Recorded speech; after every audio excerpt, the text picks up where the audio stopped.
بسم الله الرحمن الرحیم. ناظرین السلام علیکم. ناظرین نن زما په خیال مونږ پښتنو دپاره یو بله بده ورځ او هغه هم کوم چې زمونږ لکه دنیا چېرته روانه ده او د اوسه پورې زمونږ هم دغه د دشمنۍ هغه کلچر دی. نن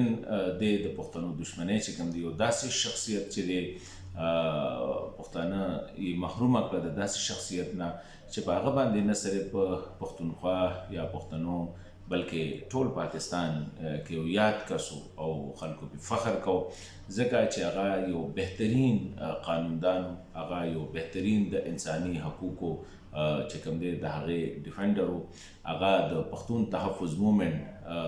یو بهترین اکټیویسټ و او دغه شانتې هغه د سپریم کورټ بار اسوسییشن پریزیډنټ، د پیښور های کورټ بار اسوسییشن پریزیډنټ لطیف لالا چې کوم دی هغه نه نن مونږ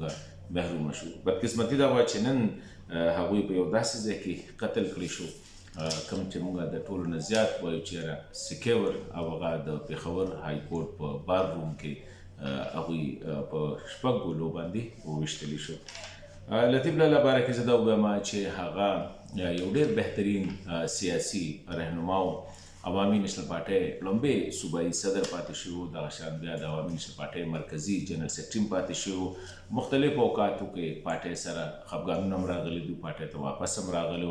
او دې سره سره څنګه چې ما ووایي چې هغه د پښتنو د حقوقو په باره کې چې کوم دی یو ډېر مؤثره اواز و او بیا په خاصه توګه د قبایلي سیمې دپاره چې کوم دی یو ډېر بهترین اواز و، یو ډېر سټرانګ اواز و، بهترین موږ چې وایو د انساني حقوقو دپاره، د جمهوریت دپاره او په ملک کې د رول آف لا دپاره.